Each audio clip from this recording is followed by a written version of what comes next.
തിരുവനന്തപുരത്തെ BJP. Councillor Thirumala അനിലിന്റെ ആത്മഹത്യാക്കുറിപ്പ് പുറത്ത്. നമ്മുടെ ആളുകളെ സഹായിച്ചെങ്കിലും പല അവധി പറഞ്ഞ് തിരിച്ചടയ്ക്കാൻ കാലതാമസമുണ്ടാക്കിയതായി കത്തിൽ പരാമർശമുണ്ട്. താനോ ഭരണസമിതിയോ ക്രമക്കേട് നടത്തിയിട്ടില്ലെന്നും ഇക്കാര്യം നേതാക്കൾ പരിശോധിക്കണമെന്നും അനിലിന്റെ ആത്മഹത്യാക്കുറിപ്പിലുണ്ട്. കത്തുകൂടി പുറത്തു വന്നതോടെ RSS നേതാക്കൾ കടമെടുത്തു ചതിച്ചതാണ് ആത്മഹത്യയ്ക്ക് കാരണമെന്ന ആരോപണം CPM ശക്തമാക്കുകയാണ്. എന്നാൽ പോലീസും CPM-ഉമാണ് അനിലിനെ ആത്മഹത്യയിലേക്ക് തള്ളിയിട്ടതെന്ന ആരോപണവുമായി രംഗത്തുവന്ന BJP തമ്പാനൂർ പോലീസ് സ്റ്റേഷനിലേക്ക് മാർച്ച് നടത്തും.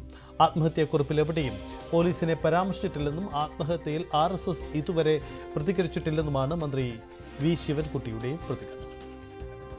നമ്മുടെ ആൾക്കാരെ സഹായിച്ചു, മറ്റു നടപടികൾക്കൊന്നും പോകാതെ പല അവധി പറഞ്ഞ് തിരിച്ചടയ്ക്കുവാൻ കാലതാമസം ഉണ്ടാക്കി എന്നും അതിൽ കത്തിൽ പറഞ്ഞിരിക്കുകയാണ്. ഇത് ചൂണ്ടിക്കാണിക്കുന്നത് സ്വന്തമെന്ന് അനിൽകുമാർ കരുതിയിരുന്ന ആൾക്കാരുടെ ചതിയാണ്. എന്തായാലും BJP-ക്കാരും RSS-കാരും ആണല്ലോ സ്വന്തം ആൾക്കാരെന്ന് പറയുന്നത്, മാർക്സിസ്റ്റ് പാർട്ടിക്കാരല്ലല്ലോ. വലിയശാല ഫാൻ ടൂർ സഹകരണ സംഘം നിയന്ത്രിച്ചിരുന്നത് BJP ഭരണസമിതിയാണെന്ന് എല്ലാവർക്കും തന്നെ അറിയാവുന്നതാണ്. അങ്ങനെയെങ്കിൽ തിരുമല കൗൺസിലറുടെ ആത്മഹത്യയുടെ ഉത്തരവാദിത്വത്തിൽ നിന്നും BJP-ക്ക് എങ്ങനെ ഒഴിഞ്ഞു മാറാൻ കഴിയും? അതാണ് മന്ത്രി V. ശിവൻകുട്ടിയുടെ വാദം. BV അരുൺ ചേരുന്നു. അരുൺ, BJP RSS നേതൃത്വത്തെ പ്രതിരോധത്തിലാക്കുന്നതാണോ ഇപ്പോൾ പുറത്തുവരുന്ന ഈ ആത്മഹത്യാക്കുറിപ്പ്? പാർട്ടിക്കെതിരെ ഒരു പരാമർശവും ഇല്ല എന്നതാണ് BJP വാദിച്ചിരുന്നത്. പക്ഷേ അതിന് വിരുദ്ധമല്ലേ ഇതിലെ ചില പരാമർശങ്ങൾ? അരുൺ,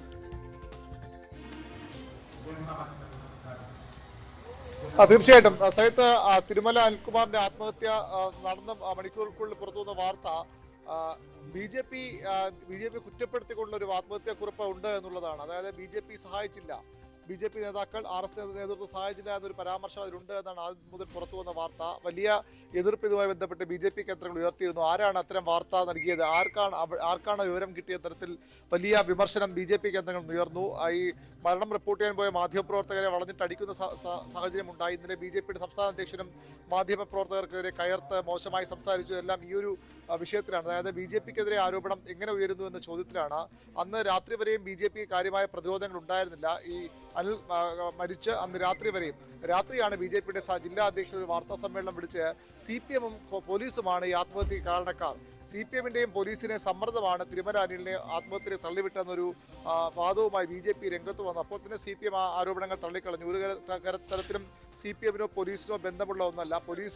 പോലീസിൽ ഈ സഹകരണ സംഘത്തിൽ ഒരു ദിവസം നിക്ഷേപകൻ വന്ന് ബഹളമുണ്ടാക്കിയപ്പോൾ അനിലും അവിടുത്തെ സഹകരണ സെക്രട്ടറിയും കൂടി പരാതി നൽകിയ അടിസ്ഥാനത്തിൽ ഈ ബഹളം വെച്ച ആളെ വിളിച്ചതിനപ്പുറത്തേക്ക് പോലീസ് ഏതെങ്കിലും തരത്തിൽ നടപടി തമ്പാനൂർ പോലീസ് സ്റ്റേഷൻ പരിധിക്കുന്ന കാര്യമാണ്.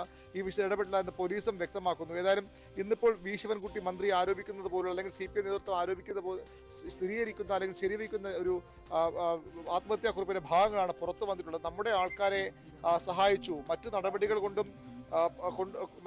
കൊണ്ടുപോകാതെ പല അവധി പറഞ്ഞ് തിരിച്ചടയ്ക്കാൻ കാലതാമസമുണ്ടാക്കി. ഞാനോ സഹകരണ സംഘത്തിലെ ഭരണസമിതിയോ ഒരു ക്രമക്കേടും ഈ സംഘത്തിൽ ഉണ്ടായിട്ടില്ല. അവിടുത്തെ കാര്യങ്ങൾ നേതാക്കൾക്ക് പരിശോധിക്കാവുന്നതേ ഉള്ളൂ എന്നാണ് ഈ ആത്മഹത്യയെക്കുറിച്ച് പറയുന്നത്. അതായത് നമ്മുടെ ആൾക്കാർക്ക് സഹായിച്ചു. CPM ആദ്യം മുതൽ ഉന്നയിക്കുന്ന ആരോപണം അതാണ്. RSS നേതാക്കളും BJP നേതാക്കളുമാണ് അനിലിനെ കൊണ്ട് ഈ വായ്പകൾ എടുപ്പിച്ചിട്ടുള്ളത്. അതായത് അവരുടെ ശുപാർശ പ്രകാരമാണ് കൂടുതൽ വായ്പകൾ എടുത്തത്. അവരാരും തിരിച്ചടയ്ക്കാൻ കഴിയാതായതോടുകൂടിയാണ് അനിൽ സംഘർഷത്തിലായത്, സമ്മർദ്ദത്തിലായത്. മാത്രവുമല്ല, ഇതിന് സഹായം ആവശ്യപ്പെട്ട് BJP സംസ്ഥാന അധ്യക്ഷൻ ഉൾപ്പെടെയുള്ളവരെ അനിൽ കണ്ടതായും പരാതിയുണ്ട്. ഏതായാലും അന്നൊന്നും നടപടി BJP-യുടെയോ RSS-ന്റെയോ ഭാഗത്തുനിന്നുണ്ടായില്ല. അതാണ് ഇദ്ദേഹത്തെ ആത്മഹത്യ തള്ളിവിട്ടെന്ന ആരോപണമാണ് ഉയരുന്നത്. CPM-ന്റെ പ്രധാനപ്പെട്ട ആരോപണം അതുതന്നെയാണ്. ഏറെക്കുറെ ശരിവയ്ക്കുന്ന ആത്മഹത്യയുടെ ഒരു ഭാഗങ്ങളാണ് പുറത്തു വന്നിരിക്കുന്നത്. പക്ഷേ BJP ഇത് പൂർണ്ണമായും CPM-നും പോലീസിനുമെതിരെയുള്ള ഒരു വിഷയമാക്കി മാറ്റിക്കഴിഞ്ഞു. നേതാക്കളുടെ പ്രതികരണങ്ങളൊക്കെ അതാണ് സൂചിപ്പിക്കുന്നത്. ഇന്ന് അല്പസമയത്തിനകം തമ്പാനൂർ പോലീസ് സ്റ്റേഷനിലേക്ക് BJP പ്രവർത്തകരുടെ മാർച്ചുമുണ്ട്. മുൻ സംസ്ഥാന അധ്യക്ഷൻ കൂടിയ V. മുരളീധരനാണ് ഈ മാർച്ച് ഉദ്ഘാടനം ചെയ്യുന്നത്. ഉച്ചയോടുകൂടി CPM-ന്റെ സംസ്ഥാന ജില്ലാ സെക്രട്ടറിയുടെ വാർത്താ സമ്മേളനവുമുണ്ട്. ഇതൊരു രാഷ്ട്രീയ ആരോപണ വിഷയം മാറുകയാണ്.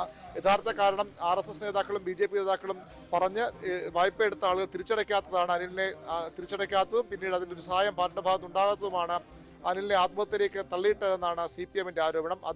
അത് മറികടക്കാൻ CPM-നും പോലീസിനുമെതിരെയാണ് ഇപ്പോൾ BJP-യുടെ ആരോപണം. ഒരു രാഷ്ട്രീയ വിവാദമായി കൂടി ഇത് മാറുകയാണ്. നമുക്കറിയാം, തദ്ദേശ തെരഞ്ഞെടുപ്പിന് ആഴ്ചകൾ മാത്രമേ ബാക്കിയുള്ളൂ. BJP ഏറ്റവും അധികം പ്രതീക്ഷയോടെ കാണുന്ന ഒരു കോർപ്പറേഷനാണ് തിരുവനന്തപുരം. അവിടെ ഇത്തരത്തിൽ ഒരു കൗൺസിലർ, അവരുടെ സ്വാധീന മേഖലയിൽ ശക്തികേന്ദ്രത്തിൽ ഒരു കൗൺസിലർ, വളരെ എല്ലാവരോടും നന്നായി ഇടപെടുന്ന ഒരു നേതാവ്, പാർട്ടി ഭേദമന്യേ എല്ലാവർക്കും പ്രിയങ്കരനായ നേതാവിന്റെ മരണം BJP അക്ഷാത് പ്രതിരോധത്തിലാക്കിയിരുന്നു. അത് മറികടക്കാനുള്ള വഴികളാണ് ഇപ്പോൾ BJP തേടുന്നത്. അവിടെയാണ് CPM-നും പോലീസിനുമെതിരെയുള്ള ആരോപണം. പക്ഷേ ഈ ആത്മഹത്യാക്കുറിപ്പിലെ ഭാഗങ്ങളൊക്കെ BJP-യെ പ്രതിരോധത്തിലാക്കുക തന്നെയാണ്. സജിത്ത്, അതാണ് സാഹചര്യം. എന്തായാലും BJP നേതാക്കൾക്ക് അല്ലെങ്കിൽ പാർട്ടി ബന്ധുക്കൾക്ക് ലോൺ നൽകിയതാണ് ഇത്തരം പ്രതിസന്ധി ഉണ്ടാക്കിയത് എന്ന പരാമർശം അതിലുണ്ട്. യഥാർത്ഥത്തിൽ ഇത് BJP-ക്ക് ഉണ്ടാക്കിയത് രാഷ്ട്രീയ പ്രതിസന്ധി ചെറുതല്ല. തിരുവനന്തപുരം കോർപ്പറേഷൻ പിടിക്കാൻ ഇത്തവണ അറിയും തലയും മുറുക്കി BJP തന്ത്രങ്ങൾ മെനയുന്നതിനിടയിലാണ് ഇത്തരമൊരു വെല്ലുവിളി ഉണ്ടാകുന്നത്. തിരുമല അനിൽ എന്ന വളരെ പ്രധാനപ്പെട്ട ഒരു കൗൺസിലറുടെ ആത്മഹത്യയും അതിൽ പാർട്ടിക്കെതിരായ പരാമർശങ്ങളും BJP-യെ കുഴയ്ക്കുന്നത്.